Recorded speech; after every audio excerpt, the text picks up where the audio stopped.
Good evening, Mr. Ahmed. Right? How are you doing? I'm fine. How about you? You okay? Yes. Good, thank you. And it's nice to see you. Tell me, how can I help you? As we discussed earlier, I'd like to ask you about the institution. I won't take much time. Sure, no problem. Go ahead. So, Go ahead. Tell starting me. with, what was the motivation behind setting up this organization? See, my father, he started his career as a lecturer, and then he became a professor, and then he became the principal, and he got retired. Okay. So during his tenure, he had seen a lot of dropouts from the college because of the poverty, and he wanted to help those children who are poor and orphans to get some at least some educational background or a technical background where they can carry on with their lives, or they can establish their lives, or they can have a better life.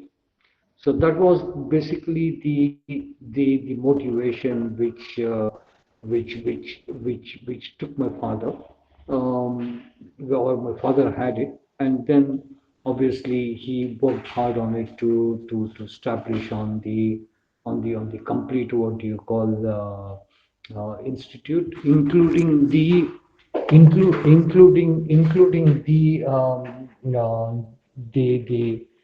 establishing of the complete institute, and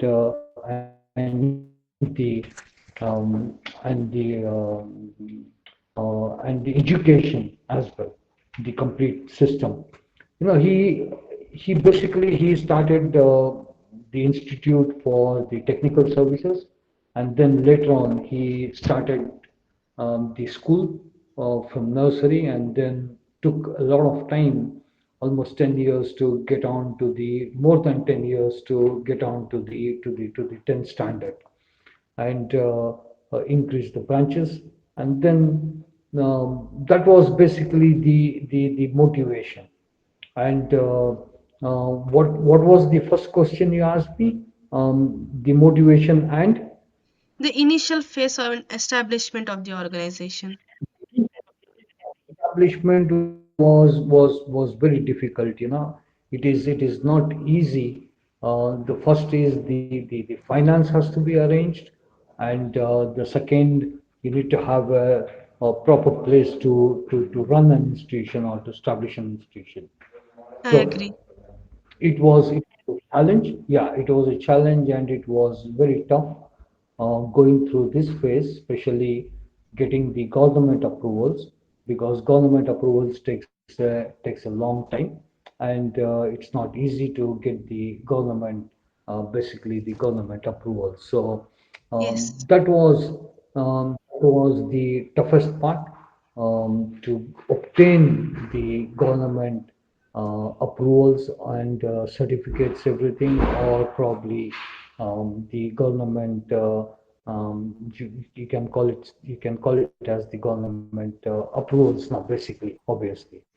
And Yes. then Yes. the second part was getting a place to start. We started off in a shed, in a small shed with one or two units like mechanical and the electrical, and then slowly um, took a land, and then we built the building, and then we shifted off with more trades.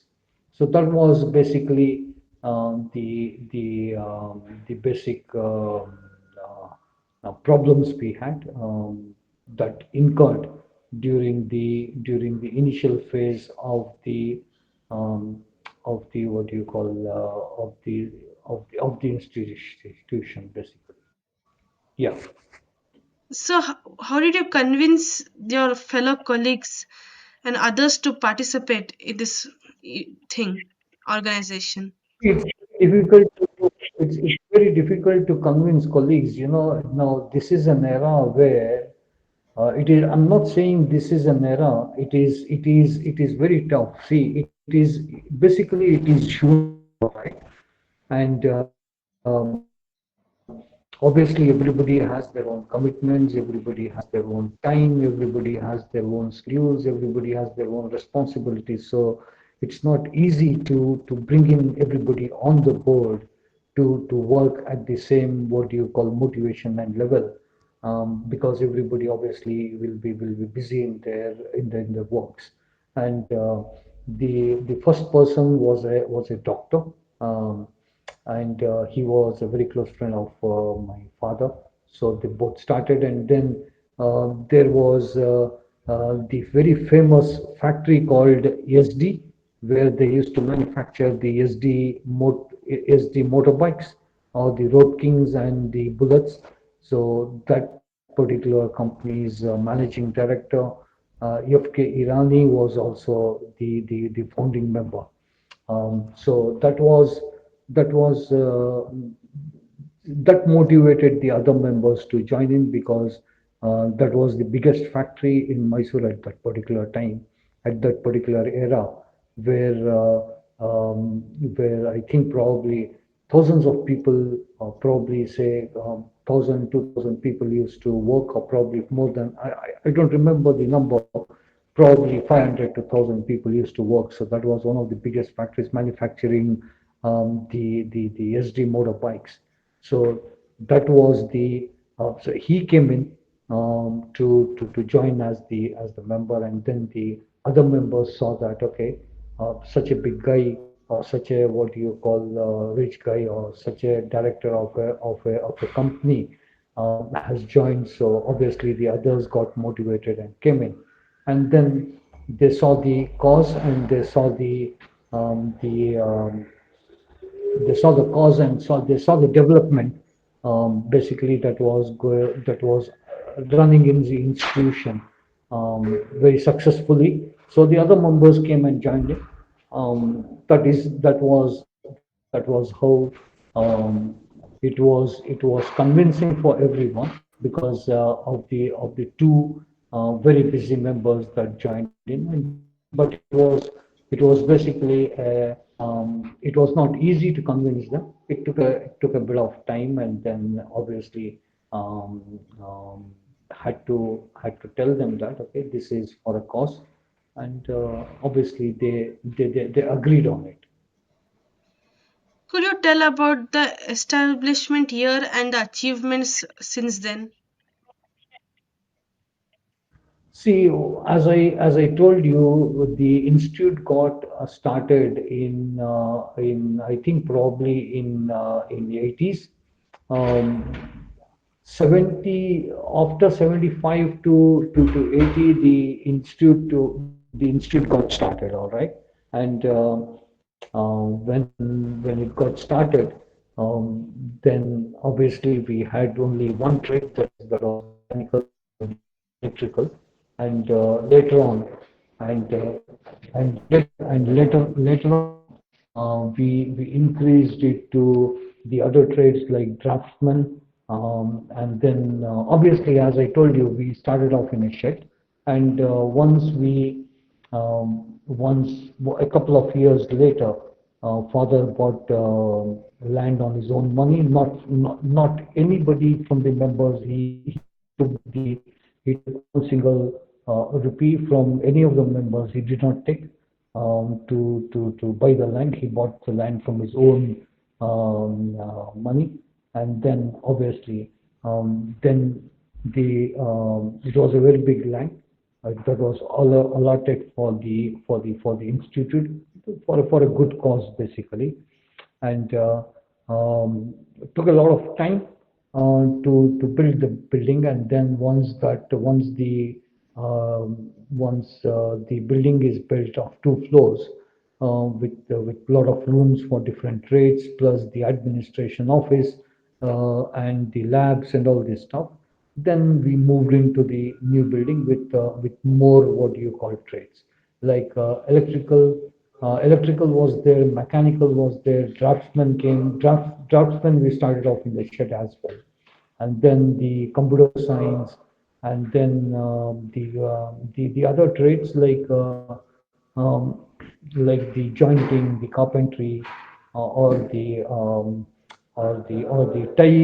ties or dies making. There's a couple of lot of other trades, plenty of trades, electronics, electrical, Yes, yes. and then the mechanical. In mechanical, there were plenty. There are sub branches as well. Those are the things that really took what you call time. It was time, and it was successfully done. And patience. You need to understand that patience always gives success. You Agree. should I not agree with rush that. things out. Uh, all right. And anything else? Yeah. How did you publicize it and gain the trust of the beneficiaries? To public, obviously, you need, without media, you cannot do anything. And back in 80s, Yes. the only media was the newspaper. Yes. The TV channel was there, but not much. All right. Yes. When It wasn't developed much. give the, what do you call, father used to give the news that used to be printed on the first page of the Star of Mysore. The Star of Mysore is a local newspaper that is being printed and that will be distributed in the afternoons. So it is like it is like having what do you call it is like having the publicity. Obviously, without the cause of a mission, or without nowadays you have the social media, nowadays you have the TV channels, but those back in those times we had only the newspapers that was to be published, and Yes. whatever achievements and whatever functions, whatever was done in the institute was published in the newspaper, which is still running now, I guess. That is how we got the publicity, and that is how we advertised ourselves, or probably gave a message to the Mysoreans that okay, we have the institute and we are running it successfully. Could you please mention the founder's name and the institute's full name? The founder's name is Professor K.R Abdul Rahman, and he is the professor in zoology. He retired as a principal, and he is the founder of the institute. Could you mention the institute's full name in full form? It is MESCO Industrial Technical Institute, and now we have the MESCO school as well, which he started long back. We have the school till 10th. Can you please tell the full form of MESCO? Mysore Educational Social Cultural Organization. Yeah. And what are the challenges you faced in establishing the organization? Challenges which, as I told you in the talks that we had, the challenges were obviously getting the approvals from the government, obtaining the approvals from the government, it's not easy. The government does not give anybody an approval Yes. without cross checking, or without proper verifying of the documents. Yes. It's very difficult to get the government approvals, but luckily we got the approvals on time.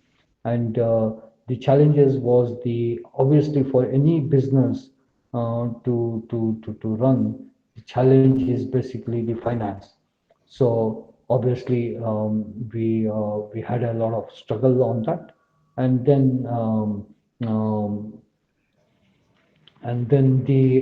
the obviously father bought the land with his own money, and then uh, the building of the building, and then getting the additional trades into the institute from the government. Each year it has to be added, so that was really a challenge, and we successfully did it. We can say that it was God's blessing. Yes. What would you like to say to Anything, the upcoming anything else? generations? It is nothing but it's a very simple message. It's a very simple message that you work hard, all right, and then you work hard and be honest, be sincere, um, be kind and be warm enough and be friendly. Um, Work straightforwardly, walk in life straightforwardly, and um, cutting corners is very easy. You cut corners, you reach the goal very fast, but that does not last for a long time. um, for a long lasting success, you need to have you need to have an vision, basically, and then you build up the ideas on that, and then you know where to focus, how to focus, and then you focus on that particular path. There will be a lot of hurdles.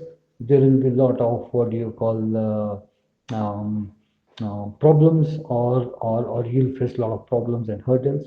Um, Keep working hard patiently, and then you'll get on. But one thing is, be true to a person should be true to themselves, and should be straightforward. Um, say be honest, be sincere. That's all, nothing else, and without fearing. Yes. Yeah. Anything else? No, we'll conclude here. Thank you for your valuable time. It was a very No wonderful problem. No message. problem. You take care. Take care. Have a wonderful Thank night. you. No problem. Thank You, you. you too. You too. You too. Thank you. Bye. Anytime you can call me. Yeah. Bye. Yes, sure. Thank you. Good evening everyone, I am Alisha Nishat Yusuf and my teammates are Impanayam, Anjali V and Aishwarya R. We have chosen a non-profit, non-government organization as our topic. The name of the organization is MESCO, which stands for Mysore Educational, Social and Cultural Organization. It was started in the 1980s by K.R Abdul Rahman. The person we interviewed is his son, A.R Shakil Ahmed. He is the director of the organization. The motivation behind the starting of this organization was the condition of the backward people during those days. They lived in poverty, they did not have enough food to feed themselves and their families and proper clothing. He was moved by that condition. He decided to start an organization that would aim at providing free education to the backward classes and employment opportunities so that they could lead a decent life. He approached his colleagues and the people of the society with the same idea in mind. Many followed him, many rejected his idea. Finally set up the organization and provided free education to almost 90% of the people. This enabled them to get better things in life, better clothing, better food and employment and decent living. So he finally set up the organization and decided to provide free education to almost all the students, and currently most of the students that have graduated from the organization have been placed overseas. As mentioned earlier, non-governmental organizations are defined as non-profit organizations.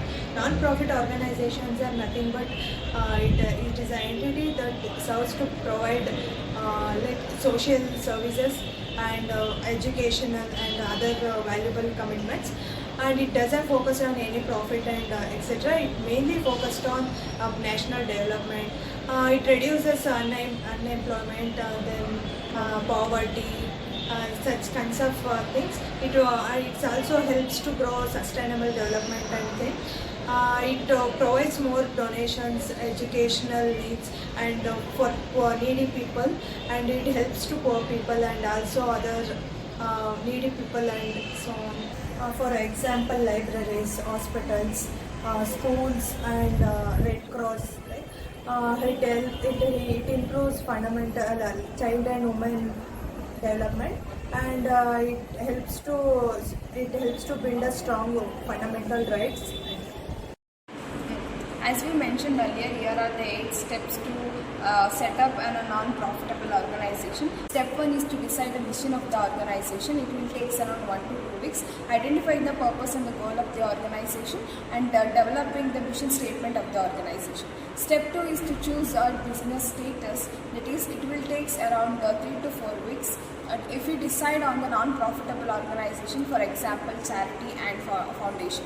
Step 3, register your organization. It will take around 5 to 6 weeks with the filing article that incorporate with your state and obtaining the federal tax ID number. Step 4 is to obtain the tax exempt status by filling the fees and waiting for the approval of IRS, that is Internal Revenue Services. It will take typically around 3 to 6 months.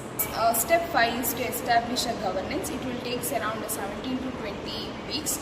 That by creating the bylaws and the board of directories, and also establishing the policies and the procedure of organization, and also developing the financial management of the system. Step 6 is to secure funding, that is developing a fundraising plan and applying for the grants and funding opportunities, and developing a donor relationship. Step 7 is to obtain the necessary license and the insurance, that is obtaining any of the insurance, and also the obtaining the secure insurance. Last step and the 8th step is to launch and operate, that is establishing the website and the social media platform, and developing the market strategies, and hiring the employees and the volunteers, and then begin the operations and fulfilling our missions. That is, it will take approximately around 6 to 12 months. There are 2 types of NGOs. The first NGO is the operational NGOs. It implements the developing projects, for example, disaster relief and healthcare. The second type of NGOs is the advocacy NGOs. They try to implement the social opinions for the better development of the society. There are various steps to build an NGO. First, identify the cause. The second one is define the mission and the vision of an NGO. The third one is the development of the strategic plan. The fourth step is to choose a name and register your NGOs. The fifth one is build a team. Sixth is to secure the funding. Seventh, establish the operations. Eighth, create an awareness. Ninth, motivate and evaluate your NGOs.